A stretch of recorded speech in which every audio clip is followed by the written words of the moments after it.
Okay, તો previous લેક્ચરમાં types of બસીસની વાત કરી હતી આપણે. મોસ્ટ ટાઈમ પી ક્વેશ્ચનની વાત કરી આજે.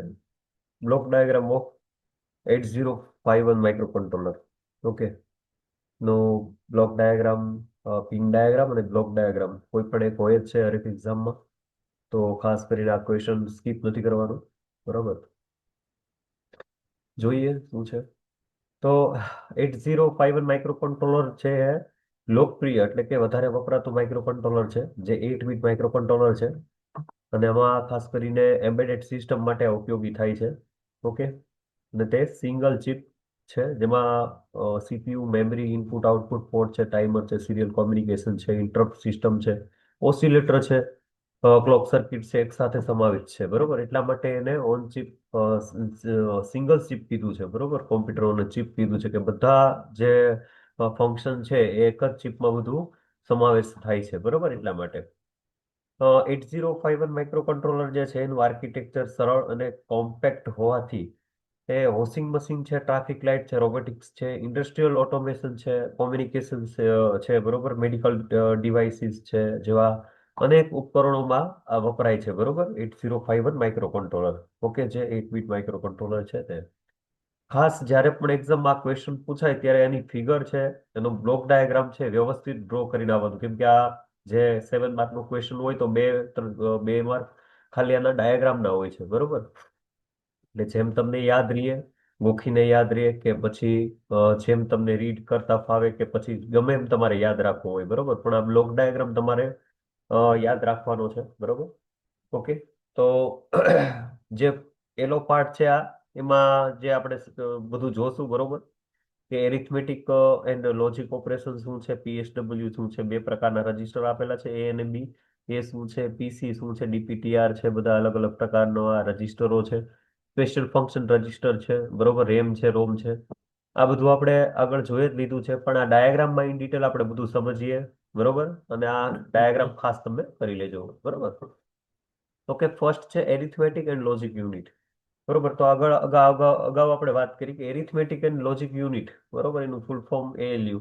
તો અ, એ કોમ્પ્યુટરના સીપીયુ, સેન્ટ્રલ પ્રોસેસિંગ યુનિટનો બહુ મહત્વનો ભાગ છે. બરોબર, એરિથમેટિક એન્ડ લોજિક યુનિટ છે. બરોબર, તો આ એએલયુ શું છે, આપણે અગાઉના લેક્ચરમાં પણ જોયું કે એરિથમેટિક અને લોજિકલ ઓપરેશન કરે છે, એની પ્રક્રિયા કરે છે. બરોબર, એરિથમેટિક ઓપરેશન એટલે કેવા, તો ખાસ કરીને ગણિતીય એટલે કે એરિથમેટિક ઓપરેશન એ કેવા, તો કે સરવાળો છે, બાદબાકી છે, ગુણાકાર છે, ભાગાકાર છે. બરોબર, ફોર એક્ઝામ્પલ કોઈ પણ પ્રોગ્રામ આપણે રન કરવો હોય તો એની ઇન્સ્ટ્રક્શન સાથે મેં તમને કીધું હતું કે એડ છે, સબટ્રેક્શન છે, મલ્ટિપ્લિકેશન છે, બરોબર, મૂવ છે. બરોબર, આ બધી ઇન્સ્ટ્રક્શનો છે. તો ઉદાહરણ તરીકે 5+3 એટલે કે 8 થાય. બરોબર, તો આ બધી ગણતરી જે છે એ શેમાં કરે છે, તો કે એએલયુમાં. બરોબર, એએલયુ નું એરિથમેટિક ઓપરેશનમાં થાય છે. બરોબર, પછી તર્કસંગત કામગીરી એટલે કે લોજિક ઓપરેશન જેવા છે and, or, not, logic gate છે. બરોબર, જેવા એ લોજિકલી પ્રક્રિયા કરે છે. ઇન્ક્રીમેન્ટ છે, ડિક્રીમેન્ટ, નાનું મોટું સમાન. બરોબર, આ ચેક કરવું ટ્રુ છે કે ફોલ્સ છે. બરોબર, તો આ બધું લોજિકલ ઓપરેશનમાં બધું થશે. ઓકે, તો અહીંયા જો ઉદાહરણ તરીકે તમને આપ્યું છે કે 5 છે, બરોબર, ગ્રેટર ધેન 3, કે છે કે નહીં. બરોબર, એટલે તપાસવા માટે કે સાચું છે, નાનું છે, મોટું છે, શું છે. બરોબર, એના માટે ઉપયોગી છે. નેક્સ્ટ વાત કરીએ રજિસ્ટરની, એ એન્ડ બી. બરોબર, તો આ માઇક્રો કંટ્રોલરમાં 8051 માઇક્રો કંટ્રોલરમાં રજિસ્ટર એ અને બી છે એ બહુ મહત્વના રજિસ્ટરો છે. બરોબર, બે રજિસ્ટરો છે, બહુ મહત્વના રજિસ્ટર છે. તો રજિસ્ટર એ શું છે, તો એ એક્યુમ્યુલેટર કહેવામાં આવે છે. રજિસ્ટર એને ખાસ યાદ રાખજો, તે 8051 નું મુખ્ય રજિસ્ટર છે. બરોબર, આ છૂટું છૂટું અને વ્યવસ્થિત સ્ટેપ બાય સ્ટેપ એટલા માટે લખ્યું છે કે તમને એક્ઝામમાં તમે વ્યવસ્થિત લખીને આવો અને તમે સમજી શકો. બરોબર, એટલા માટે લખ્યું છે આ બધું વ્યવસ્થિત. એક્યુમ્યુલેટર કહેવામાં આવે છે, અને 8051 માઇક્રો કંટ્રોલરનો મુખ્ય રજિસ્ટર છે. બરોબર, એના કાર્યોની વાત કરીએ તો એ મોટે ભાગની જે એરિથમેટિક અને લોજિક પ્રક્રિયા છે એ રજિસ્ટર એ સાથે થાય છે. બરોબર, પછી ડેટા તાત્કાલિક એટલે ઇમરજન્સી સંગ્રહ કરવા માટે ઉપયોગી થાય છે. એએલયુ સાથે સીધું જોડાયેલું છે રજિસ્ટર એ છે. બરોબર, ઉદાહરણ તરીકે એડ એ બરોબર હેઝ 05H બરોબર, તો રજિસ્ટર એ જે છે એ રજિસ્ટરમાં 05S છે એ ઉમેરાય છે બરોબર.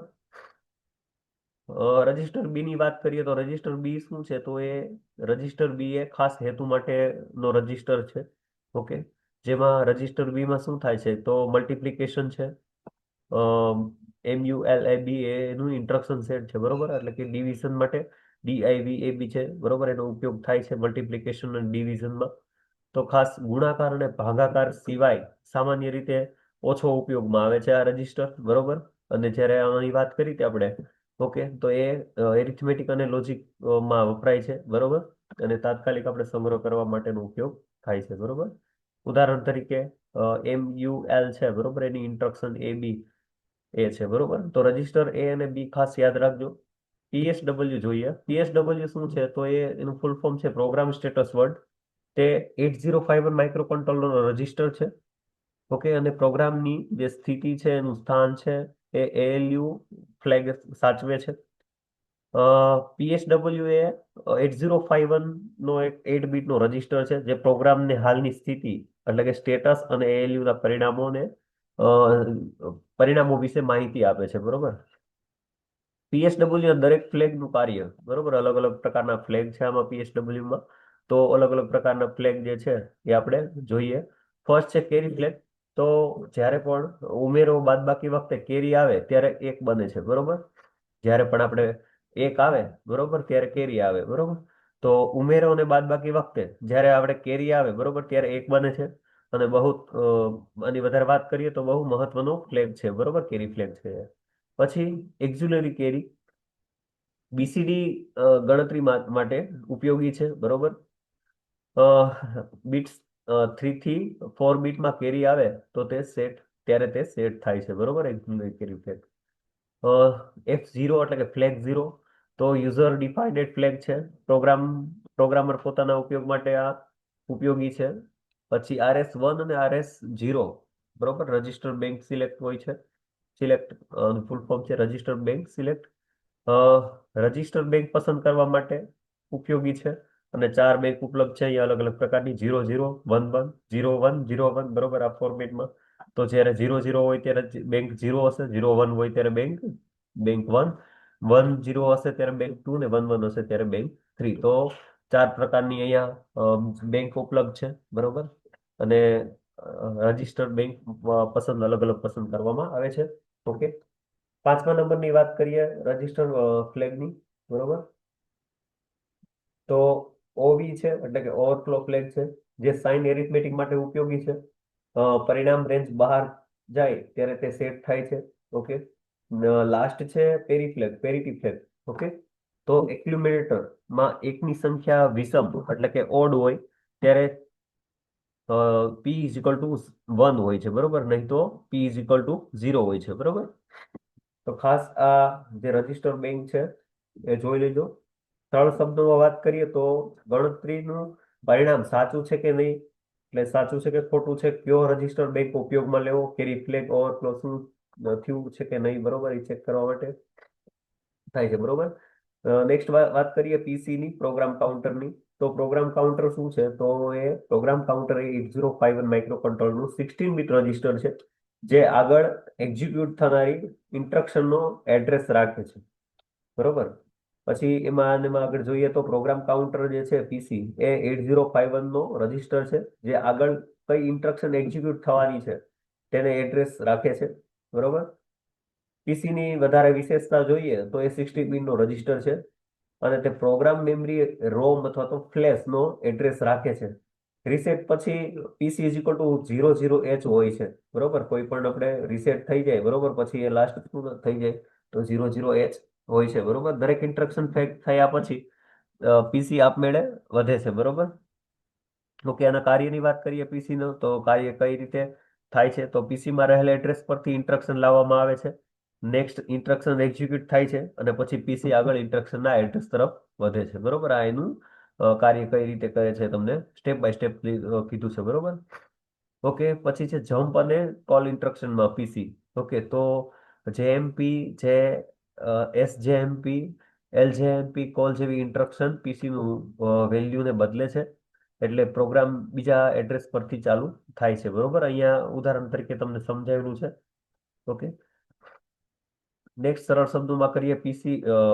સરળ શબ્દોમાં કહીએ તો પીસી એટલે પ્રોગ્રામનું માર્ગદર્શન છે, જે બતાવે છે કે CPU હવે ઇન્સ્ટ્રક્શન વાંચશે કે નહીં. બરોબર.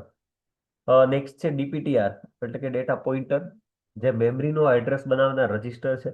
DPTR એ ડેટા પોઇન્ટર એ રજિસ્ટરનો 16 બીટનો રજિસ્ટર છે, જે એક્સટર્નલ ડેટા મેમરી અને પ્રોગ્રામ મેમરીના એડ્રેસ માટે ઉપયોગ થાય છે. DPTR નું બંધારણ કેવું છે? તો એ DPTR 8 બીટનો રજિસ્ટરથી બનેલું છે, અને એનું બંધારણ DPH, તો એનું કાર્ય હાયર હાયર 8 બીટ હશે. બરોબર, અને DPL છે લોઅર 8 બીટ હશે. બરોબર, એટલે DPH અને DPL બંને જોઈએ તો 8 બીટ ને 8 બીટ એટલે 16 બીટનો રજિસ્ટર છે. બરોબર. DPTR નું ખાસ કાર્ય જોઈએ, મુખ્ય કાર્ય તો એક્સટર્નલ ડેટા મેમરી એક્સેસ માટે થાય છે. ઓકે, જે મૂવ નામની ઇન્સ્ટ્રક્શન છે એની સાથે ઉપયોગમાં થાય છે. બરોબર, અને આ એનું પ્રોગ્રામ જે છે એ છે. ઓકે, પ્રોગ્રામ મેમરીમાંથી ડેટા વાંચે છે. બરોબર, DPTR ની વધારે વિશેષતા આપણે જોઈએ તો 16 બીટનો રજિસ્ટર છે. ઇનડાયરેક્ટ એડ્રેસિંગ માટે ઉપયોગી છે. આ ડાયરેક્ટ ઇનડાયરેક્ટ એડ્રેસિંગ મોડ ને એ બધું આપણે સેકન્ડ ચેપ્ટરમાં સ્ટડી કરવાના છીએ. અત્યારે હાલ પૂરતું યાદ રાખીએ, DPTR છે ઇનડાયરેક્ટ એડ્રેસિંગ મોડ માટે ઉપયોગી છે. લાર્જ મેમરી એક્સેસ માટે પણ જરૂરી છે. મેમરીની વાત કરીએ તો 8051 પાસે 128 બાઇટની રેમ છે. પછી એમાં 4 કિલોબાઇટની રોમ છે. 805 ની એક્સટર્નલ મેમરી એટલે બાહ્ય મેમરી પણ સાથે જોડી શકાય છે. ઓકે, નેક્સ્ટ વાત કરીએ input output port. Okay, input output port શું છે? તો ઇનપુટ આઉટપુટ પોર્ટ એ માઇક્રોકન્ટ્રોલરનો એક ભાગ છે, જે બાહ્ય ઉપકરણો સાથે ડેટાને આપલે કરવા માટે ઉપયોગી થાય છે. બરોબર, પેલા તો ઇનપુટ આઉટપુટ પોર્ટ છે એ બહારનો ભાગ છે. બરોબર, જે આપણે કોઈ પણ ડિવાઇસ છે એની આપલે એટલે કોમ્યુનિકેશન કરવા માટે કે ડેટા આદિ આપલે કરવા માટે ઉપયોગી થાય છે input output port. Input output port જે છે એવા પિન અથવા તો રજિસ્ટર છે, જે માઇક્રોકન્ટ્રોલરને બાહ્ય ઉપકરણ એટલે કે કીબોર્ડ છે, સ્વિચ છે, મોટર છે, બરોબર, એની વચ્ચે ડેટાને આપલે કરવા માટે ઉપયોગમાં લેવાય છે. બરોબર, તો વાત કરીએ ઇનપુટ પોર્ટ શું છે? તો બાહ્ય ઉપકરણમાંથી, બાહ્ય કોઈ પણ ડિવાઇસમાંથી ડેટાને અંદર લેવો હોય, બરોબર, ત્યારે તો ઉપયોગમાં લેવાય છે. ફોર એક્ઝામ્પલ સ્વિચ છે, સેન્સર છે, કીબોર્ડ છે વગેરે સાથે આપણે જોડી શકાય છે. બરોબર, એને ઉદાહરણ તરીકે સ્વિચ ઓન ઓફ ની માહિતી વાંચવી. બરોબર, કોઈ આપણે ઇનપુટ છે તો બરોબર, તો મારે સ્વિચ ઓન ઓફ કરું છું, કમાન્ડ આપું છું, બરોબર, ત્યારે એને ઇનપુટ આપ્યું કહેવાય. બરોબર, ટેમ્પરેચર સેન્સર છે તો એનો ડેટા વાંચશે. બરોબર, આ એનું ઇન્સ્ટ્રક્શન છે મૂવ એ. બરોબર, P1, તો પોર્ટ 1 પરથી ડેટાને એક્યુમ્યુલેટરમાં આવે છે. આઉટપુટ પોર્ટ શું છે? તો માઇક્રોકન્ટ્રોલર તરફથી ડેટાને બહાર મોકલે છે. બરોબર, કોઈ પણ ડિવાઇસ છે ને બહાર ડેટા મોકલવો હોય, બરોબર, તો એ આઉટપુટ કહેવાય. ફોર એક્ઝામ્પલ તરીકે LED છે, રિલે છે, મોટર છે, ડિસ્પ્લે છે વગેરેને કંટ્રોલ કરે છે. ઓકે, ઉદાહરણ તરીકે LED છે ઓન ઓફ કરવી, મોટર ચાલુ બંધ કરવી. બરોબર, તો આ બધું એ છે એક્યુમ્યુલેટરનો ડેટા પોર્ટ 2 પર જાય છે. બરોબર, અહીં એવું બતાવેલું છે ઇન્સ્ટ્રક્શનમાં કે મૂવ P2 એ. બરોબર, એટલે કે પોર્ટ 2 માં જાય છે. બરોબર, એક્યુમ્યુલેટરનો ડેટા. 8051માં ઇનપુટ આઉટપુટ પોર્ટ. બરોબર, તો કુલ 4 પ્રકારના ઇનપુટ આઉટપુટ પોર્ટ છે, જે અહીંયા પોર્ટ આપેલું છે, અહીંયા પિન આપેલું. બરોબર, તો પોર્ટ 0 છે એની પિન 8. બરોબર, તો એમાં ઉપયોગ ક્યાં છે? તો કે ઇનપુટ આઉટપુટ પ્લસ એડ્રેસ ને ડેટા બસમાં. P1 નામનું પોર્ટ છે તો એની પિન 8. બરોબર, અને જનરલ પર્પઝ માટે ઇનપુટ આઉટપુટમાં ઉપયોગમાં લેવાય છે. P2 છે એનું પિન 8. બરોબર, જે input output plus higher address bus માટે ઉપયોગી છે. બરોબર, નેક્સ્ટ છે લાસ્ટ P3, તો એની પિન 8 છે. બરોબર, અને જે input output plus serial special function માટે આનો ઉપયોગ થાય છે. બરોબર, ઓકે, તો કુલ 32 પિન્સ હોય છે ઇનપુટ આઉટપુટ પિન. બરોબર, એ વાત કરીએ 8 8 8. બરોબર, તો 4 વાર છે. બરોબર, 4 કુલ ઇનપુટ આઉટપુટ પોર્ટ છે, એક પિનમાં 8 હોય. બરોબર, તો 32 ઇનપુટ આઉટપુટ પિન થઈ. બરોબર, SFR શું છે? Special function register. બરોબર, તો એ શું છે? તો એ માઇક્રો કંટ્રોલર 8051 માઇક્રો કંટ્રોલરનો ખાસ રજિસ્ટર છે, અને અંદરનું એટલે કે આંતરિક હાર્ડવેર અને કાર્યને કંટ્રોલ કરે છે. એસએફઆર એ 8051 માટે ખાસ રજીસ્ટર છે જે માઇક્રો કંટ્રોલરના આંતરિક કાર્યને નિયંત્રિત કરે છે. ઓકે. હવે આનું સ્થાન ક્યાં છે? એસએફઆર કઈ જગ્યાએ હોય છે, કઈ સ્થિતિમાં છે, બરોબર? એ સ્થિતિ ક્યાં સ્થિતિ છે, બરોબર? તો એસએફઆર એડ્રેસ જી એ 80H થી FFH વચ્ચે હોય છે, બરોબર? ક્યાંક તમને વાઇવામાં એવો ક્વેશ્ચન પૂછી લે કે એસએફઆર છે એની સ્થિતિ ક્યાં હોય, બરોબર? તો એ 80H થી FFH વચ્ચે એની સ્થિતિ હોય છે, એનું સ્થાન હોય છે. આમ રેમનો ભાગ નથી, પણ એ અલગ સ્પેશિયલ રજીસ્ટર છે, બરોબર? હવે મહત્વના એસએફઆર ની રજીસ્ટર ની વાત કરીએ. હવે તમને જેટલા યાદ રહે એટલા એક્ઝામમાં ક્વેશ્ચન પૂછાણો હોય તો જરૂરી નથી તમે બધા એસએફઆર જે રજીસ્ટર છે તમે લખીને આવો, બરોબર? પણ જેટલા તમને યાદ રહે, જેટલા તમે લખી શકો એટલા લખીને આવજો, બરોબર? આ કઈ ગોખવા જેવી વસ્તુ નથી, બરોબર? જેમ કે એ છે એબી રજીસ્ટર છે, પીએસડબલ્યુ એસપી છે, ડીપીટીઆર છે, ચારે ચાર આપણે આ રજીસ્ટર જોયા, બરોબર? પછી ટી મોડ છે, ટી કોન છે, એસકોન છે, બરોબર? આઈ છે, આઈપી છે, બરોબર? તો આ શું છે એનું કાર્ય પણ એ લખેલું છે, બરોબર? એડ્રેસ લાઈન કઈ છે, કયા કેની વચ્ચે હશે એ પણ બધું લખેલું છે, બરોબર? તો એકવાર ખાલી રીડ કરી દેજો, બરોબર? હવે ખાસ વિશેષતા વિશે વાત કરીએ આની, તો એ ખાસ હાર્ડવેર કાર્ય માટે છે. ઘણા એસએફઆર બીટ એડ્રેસેબલ હોય છે અને timer serial interrupt input output control માટે ઉપયોગ પણ થાય છે, બરોબર? તો જ્યારે આ ક્વેશ્ચન તમને પૂછાય, બરોબર, તો આટલું તમારે ખાસ લખવાનું છે, જેટલું પણ તમને યાદ રહે એટલું. પણ ખાસ મિત્રો કે આ બ્લોક ડાયાગ્રામ છે એ તમને ભૂલાય નહીં, બરોબર? કઈ પણ રીતે કોઈ પણ રીતે તમે પ્રેક્ટિસ કરીને પણ આ બ્લોક ડાયાગ્રામ છે એ વ્યવસ્થિત એક્ઝામમાં ડ્રો કરીને આવજો, એક એક લાઈન અને એક એક શબ્દ, બરોબર? એક એક બ્લોક. ઓકે. ઓકે, તો 7 માર્કનો ક્વેશ્ચન હશે તો તમારે એટલું કરવાનું થશે. ડન છે? Okay, thank you.